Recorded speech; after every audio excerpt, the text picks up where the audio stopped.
Hello everyone, আশা করি তোমরা সকলে ভালো আছো। আমাদের চ্যানেলে তোমাদের প্রত্যেককে স্বাগত জানাই।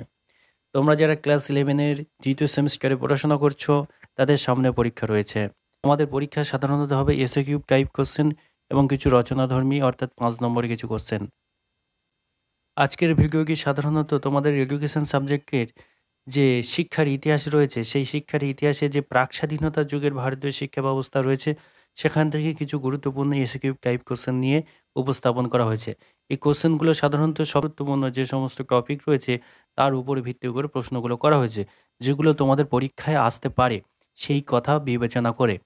ইতিপূর্বে তোমাদের প্রাচীন যুগের যে শিক্ষা ব্যবস্থা রয়েছে, এডুকেশন সাবজেক্টে মধ্যযুগের যে শিক্ষা ব্যবস্থা রয়েছে, সেগুলি ইতিপূর্বে ভিডিও আকারে উপস্থাপন করা হয়েছে। তোমরা সেগুলিকে দেখে নিতে পারো। তাছাড়া আমাদের এই চ্যানেলে তোমাদের এডুকেশন সাবজেক্টের যাবতীয় সমস্ত রকমের প্রশ্ন উত্তর আপলোড করা হয়ে থাকে এবং তোমাদের রচনাধর্মী যে সমস্ত প্রশ্ন পরীক্ষা আসতে পারে তার সাজেশন ও আকারে এই চ্যানেলে উপস্থাপন করা হবে।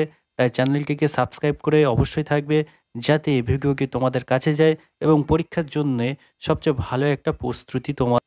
তাহলে আজকে শুরু করা যাক যে তোমাদের প্রাক স্বাধীনতার যুগে অর্থাৎ যখন ভারতের স্বাধীনতার সূচনা হচ্ছে, যখন স্বাধীনতা পায়নি ঠিক সেই সময় ব্রিটিশরা আমাদের ভারতে কিছু কিছু শিক্ষা ব্যবস্থার যে নীতি নিয়েছিল, যে প্রকল্প নিয়ে এসেছিল, সেগুলো নিয়ে আজকের আলোচনা করা হবে। প্রাক স্বাধীনতার যুগে আমাদের ভারতের শিক্ষা ব্যবস্থা কী রকম ছিল, তার উপরে যে গুরুত্বপূর্ণ যে টপিক রয়েছে সেখান থেকে কিছু কিছু এসএকিউ টাইপ কোশ্চেনগুলো এখানে তুলে ধরা হয়েছে।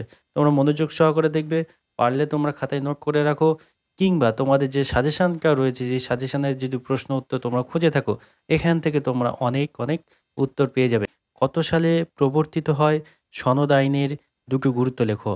শিক্ষা সংক্রান্ত যে সনদ আইন পাশ হয়েছিল, সেটি প্রবর্তিত অর্থাৎ পাশ হয়েছিল 1813 সালে। আগে গুরুত্ব হলো এক, 1813 সালের সনদ আইন ছিল সরকারিভাবে শিক্ষা বিস্তারের পদক্ষেপ। অর্থাৎ 1813 সালের আগে সনদ আইন প্রবর্তিত হওয়ার আগে সরকারিভাবে ভারতীয়দের জন্য কোনো শিক্ষার ব্যবস্থা গ্রহণ করা হয়নি। সাধারণত মিশনারি, খ্রিস্টান মিশনারিদের উদ্যোগে কিছু কিছু জায়গায় শিক্ষা ব্যবস্থা চালু ছিল, অর্থাৎ বেসরকারিভাবে বা ধর্মীয়ভাবে বিভিন্ন জায়গায় শিক্ষার প্রচলন ছিল। সর্বপ্রথম যে সরকার যে শিক্ষার পদক্ষেপ নিয়েছিল তা হচ্ছে 1813 সালের সনদ আইনের দ্বারা। দ্বিতীয় গুরুত্ব হচ্ছে 1813 সালের সনদ আইন ছিল আধুনিক ভারতীয় শিক্ষার ভিত্তিপ্রস্তর। অর্থাৎ ভারতীয় যে শিক্ষা ব্যবস্থা ছিল সাধারণত প্রাচ্যের শিক্ষা ব্যবস্থা, যেখানে ধর্মীয় শিক্ষা ব্যবস্থা বিভিন্নভাবে সংমিশ্রণ ছিল, যেটা একেবারে আধুনিক ছিল না। কিন্তু এই যে সনদ আইন সর্বপ্রথম আধুনিক শিক্ষা ব্যবস্থা অর্থাৎ ইংরেজি শিক্ষা ব্যবস্থার প্রচলন করা হয়েছিল। এবং যে মেকলে মিনি কি শিক্ষার উদ্দেশ্য সম্পর্কে মেকলে কি বলেছেন, 1813 খ্রিস্টাব্দের সনদ আইনে 43 নম্বর ধারাকে কেন্দ্র করে যে বিতর্ক সূচনা হয়েছিল তা ব্যাখ্যা করার জন্য 1835 সালে 35 খ্রিস্টাব্দে 2 ফেব্রুয়ারি মেকলে যে বিখ্যাত মন্তব্য প্রকাশ করেন তা মেকলে মিনিং নামে খ্যাত। এই যে বিতর্কটা কী নিয়ে সূচনা হয়েছিল, 1813 সালে সনদ আইনে বলা হয়েছিল যে কোম্পানি শিক্ষার খরচা বাবদ, ভারতীয় শিক্ষার খরচা বাবদ বার্ষিক 1 লক্ষ টাকা ব্যয় করবে। এই 1 লক্ষ টাকা কোন শিক্ষা খাতে ব্যয় করা হবে, প্রাচ্যের শিক্ষা ব্যবস্থার ক্ষেত্রে না পাশ্চাত্যের শিক্ষা ব্যবস্থার ক্ষেত্রে? প্রাচ্য অর্থাৎ ভারতীয় শিক্ষা ব্যবস্থা প্রাচ্য, আর পাশ্চাত্য মানে পশ্চিমী দেশগুলি যে সমস্ত ইংরেজি শিক্ষা ব্যবস্থার কথা বলা হচ্ছে। এইদিকে আমাদের ভারতীয় জনগণদের মধ্যে বা কিছু কিছু ব্যক্তিবর্গদের মধ্যে দুটো দলে বিভক্ত হয়ে গেছিল। তারা কেউ কেউ প্রাচ্যের পক্ষ ছিল, আবার কেউ পাশ্চাত্য শিক্ষার পক্ষে ছিল। এই যে বিতর্ক সূচনা হয়েছিল, সেই বিতর্ককে অবসান করার জন্য লর্ড মেকলেকে এই সমস্যার সমাধানের দায়িত্ব দেওয়া হয়েছিল। এবং এই সমস্যার সমাধানের বিষয়বস্তুকে পর্যবেক্ষণ করে মেকলে যে মন্তব্য প্রকাশ করেছিলেন, সেই মন্তব্য মেকলে মিনিং নামে খ্যাত। মেকলে মিনিংয়ের মূল বক্তব্য ছিল যে ইংরেজি ভাষার মাধ্যমে পাশ্চাত্য জ্ঞান বিজ্ঞানের চর্চা হওয়া উচিত। তা অর্থাৎ মেকলে সরাসরি পাশ্চাত্য শিক্ষারকে সমর্থন জানিয়েছে। এবার মেকলের শিক্ষার উদ্দেশ্য কী ছিল? মেকলের মতে শিক্ষার উদ্দেশ্য হবে কেবলমাত্র অভিজ্ঞ মধ্যবিত্তদের ইংরেজি শিক্ষায় শিক্ষিত করে তোলা। এদের মধ্য থেকে ক্রমশ জনসাধারণের মধ্যে শিক্ষা চুঁইয়ে পড়বে। অর্থাৎ এই যে চুঁইয়ে পড়ার নীতি, উচ্চবিত্ত বা মধ্যবিত্তরা যে শিক্ষা গ্রহণ করবে তাদের সাথে মিথস্ক্রিয়া ফলে নিম্নবিত্তের বা সাধারণ মানুষের মধ্যে সেই শিক্ষা ছড়িয়ে পড়বে, যেটা ছিল একেবারে উপনিবেশিক চরিত্র, যেটা গণশিক্ষার বিস্তারের একদম উপযোগী ছিল না বা জাতীয় শিক্ষার একদম উপযোগী ছিল না। 3 নম্বর প্রশ্ন হচ্ছে উগে গেসপ্যাচ কি? 1854 খ্রিস্টাব্দে ভারতবর্ষের শিক্ষা ব্যবস্থায় সামগ্রিক পর্যালোচনা করার জন্য বোর্ড অফ কন্ট্রোলের সভাপতি চার্লস উগের নেতৃত্বে যে শিক্ষা দলিল তৎকালীন ভারতের গভর্নর জেনারেল লর্ড ডালহৌসির কাছে প্রেরিত হয় তা শিক্ষার ইতিহাসে উগে গেসপ্যাচ নামে পরিচিত। 4 দাগে প্রশ্ন দেখো যে 1854 সালে উগে গেসপ্যাচের যে কোনো 4টি গুরুত্বপূর্ণ সুপারিশ। উগে গেসপ্যাচের প্রথম গুরুত্বপূর্ণ সুপারিশ হচ্ছে গেসপ্যাচের একটি গুরুত্বপূর্ণ নির্দেশ ছিল বাংলা, মাদ্রাজ, বোম্বাই, উত্তরপ্রদেশ এবং পাঞ্জাব এই 5টি স্থানে একটি করে পৃথক শিক্ষা বিভাগ স্থাপন করবে। এই বিভাগের প্রধান হবে জনশিক্ষা আধিকারিক বা DPI, director of public instruction. যে দ্বিতীয় গুরুত্ব ওকে গেসপ্যাচের সুপারিশে কলকাতা, বোম্বাই, মাদ্রাজ শহরে বিশ্ববিদ্যালয় স্থাপন করা হয়েছে।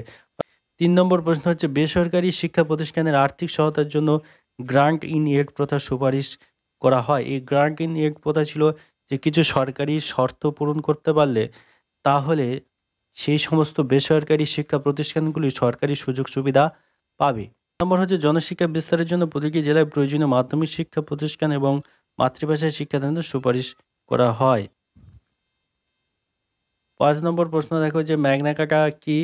ম্যাগনা কাটা আকারটা দিতে হবে। ম্যাগনা কাটা কি? উগে গেসপ্যাচকে কি ম্যাগনা কাটা বলা হয়? যে ম্যাগনা কাটা ছিল ইংল্যান্ডবাসীদের অধিকারের দলিল, যে দলিল ইংল্যান্ডের জনসাধারণ কর্তৃক রচিত হয়েছিল, কিন্তু উগে গেসপ্যাচ এর জনসাধারণ শিক্ষা সংক্রান্ত সকল প্রয়োজনীয় দাবি মেনে নেওয়া হয়নি। অর্থাৎ ইংল্যান্ডের যে দলিলটা ছিল ম্যাগনা কাটা তা জনসাধারণের দ্বারা রচিত হয়েছিল, কিন্তু উগে গেসপ্যাচ জনসাধারণ দ্বারা এটা রচিত হয়নি বা এর যে দাবিটা জনসাধারণের যে সমস্ত দাবি ছিল সেগুলো মানা হয়নি, তাই উগে গেসপ্যাচকে ম্যাগনা কাটা বলা যায় না। কিন্তু উগে গেসপ্যাচকে ম্যাগনা কাটা কে বলেছেন? ঐতিহাসিক জেমস। ইনি একজন পাশ্চাত্য লোক বা ইংরেজি লোক, সেহেতু তাদের শিক্ষা দলিলকে তারা তো ম্যাগনা কাটাই বলবেই।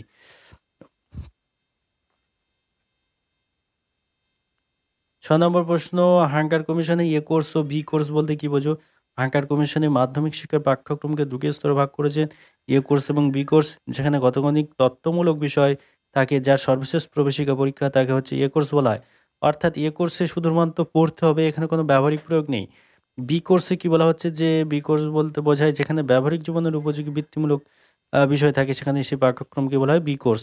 অর্থাৎ যে সমস্ত অভিজ্ঞতা জ্ঞান প্রয়োগ করে বৃত্তি বা জীবিকা অর্জন করতে পারবে তাকে, সেই কোর্সটাকে হচ্ছে বি কোর্স। এটা হান্টার কমিশন এইভাবে বিভক্ত করে দিয়েছে। 7 নম্বরের প্রশ্নে দেখো ভারতের প্রথম শিক্ষা কমিশনের নাম কি? হান্টার কমিশনের দুটো গুরুত্ব। ভারতের প্রথম শিক্ষা কমিশন হচ্ছে হান্টার কমিশন। অর্থাৎ ভারতে সবার প্রথম যে শিক্ষা কমিশন চালু হয়েছিল সেটা হচ্ছে 1882 খ্রিস্টাব্দে। তারপরে স্বাধীন ভারতের প্রথম শিক্ষা কমিশন ছিল রাধাকৃষ্ণন কমিশন। এই হান্টার কমিশনের পরে শিক্ষা কমিশনকে চালু হয়েছিল। আচ্ছা, এই কমিশনের দুটো গুরুত্ব হচ্ছে, প্রথম হচ্ছে হান্টার কমিশনের প্রতিটি জেলায় মডেল হিসাবে সরকারি বিদ্যালয় স্থাপন, মাতৃভাষা এবং ইংরেজি ভাষার মাধ্যমে শিক্ষাদানের কথা বলা হয়। 2 হচ্ছে মাধ্যমিক বিদ্যালয়গুলিতে এ কোর্স বি কোর্স প্রবর্তনের কথা বলা হয়, যা পরবর্তী পুঁথিগত শিক্ষার পাশাপাশি বৃত্তিগত সুযোগ শিক্ষার বৃদ্ধি করে। 8 নম্বরের প্রশ্ন দেখো লর্ড কার্জনের শিক্ষানীতি কত সালে পাশ হয়? এই শিক্ষানীতির নাম কি ছিল? লর্ড কার্জনের শিক্ষানীতি পাশ হয়েছিল 1902 সালে। এই শিক্ষানীতির নাম ছিল government of India resolution on education policy. 9 নম্বর হচ্ছে কলিকাতা বিশ্ববিদ্যালয় কমিশন কত সালে গঠিত হয়? ইউজিসি এর পুরো নাম কি ছিল? কলিকাতা বিশ্ববিদ্যালয় কমিশন পাশ হয়েছিল 1917 থেকে 1919 সালের মধ্যে। 1919 সালে একে পেশ করা হয়েছিল, 1917 সালে একে পাশ করা হয়েছিল। ইউজিসির পুরো নাম হচ্ছে ইউনিভার্সিটি গ্রান্ট কমিশন।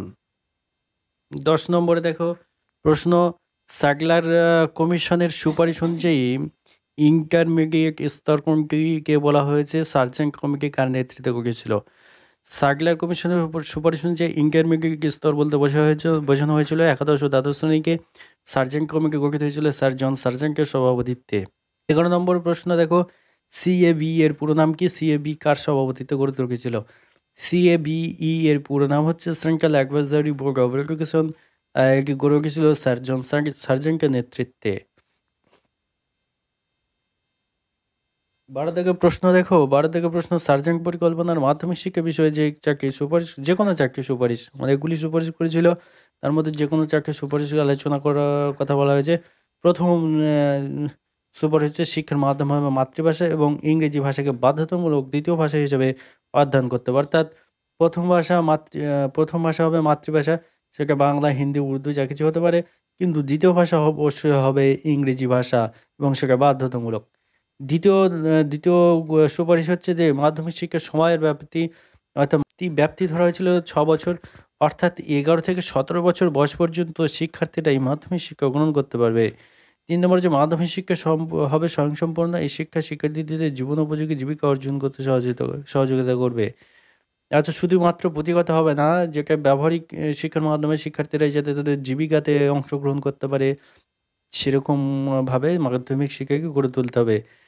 4 নম্বর থেকে উচ্চ মাধ্যমিক স্তরে পাঠ্যক্রম বৈচিত্র্যময় করার কথা বলা হয়েছে, অর্থাৎ একঘেয়ে পাঠ্যক্রম নয়। শিক্ষার্থীরা ইচ্ছা করলে তারা অপশনাল যে কোনো সাবজেক্ট বেছে নিতে পারে, সেরকম পাঠ্যক্রমের কথা বলা হয়েছে। তার 13 নম্বর দাগের প্রশ্ন দেখো, শ্রীরামপুর কলেজ কবে প্রতিষ্ঠিত হয়? হিন্দু কলেজের বর্তমান নাম কি? শ্রীরামপুর কলেজ প্রতিষ্ঠিত হয়েছে 1818 সালে। হিন্দু কলেজের বর্তমান প্রেসিডেন্সি কলেজ, যেটা শিয়ালদায় রয়েছে, তোমরা জানো। তারপর হচ্ছে জিসিপিআই এর পুরো নাম কি? একে কেন গঠন করা হয়েছিল? জিসিপিআই এর পুরো নাম general committee of public instruction. এটি গঠন করা হয়েছিল যে পাশ্চাত্য শিক্ষা প্রসারের যে বিভ্রান্তিকর পরিস্থিতি সৃষ্টি হয়েছিল এবং বরাদ্দকৃত যে 1 লক্ষ টাকা কোন খাতে ব্যয় করা হবে তার সিদ্ধান্ত গ্রহণ করার জন্য এই কমিটি গঠন করা হয়েছিল। তারপর ডিপিআই এর পুরো নাম কি? এর কাজ কি? DPR director of public instruction, অর্থাৎ এটা বাংলা থেকে বলতে গেলে বলতে হয় যে জনশিক্ষা অধিকারিক, এটা বাংলা থেকে বোঝায়। এর কাজ হলো স্কুল কলেজগুলোকে পরিদর্শন করা, শিক্ষক ও পরিচালক বর্গকে প্রতিষ্ঠান পরিচালনা, ব্যবস্থাপনা, শিক্ষাদান ইত্যাদি সম্পর্কে পরামর্শ দান করা হয়। আজকে ছিল এই কয়েকটি গুরুত্বপূর্ণ প্রশ্ন। তোমাদেরকে এডুকেশন সাবজেক্টের প্রত্যেকটি চ্যাপ্টার এইভাবে গুরুত্বপূর্ণ টপিক, প্রত্যেকটি অধ্যায়ের সমস্ত গুরুত্বপূর্ণ টপিকগুলোকে এইভাবে তুলে ধরা হবে। তোমরা চ্যানেলটাকে অবশ্যই সাবস্ক্রাইব করে রাখবে।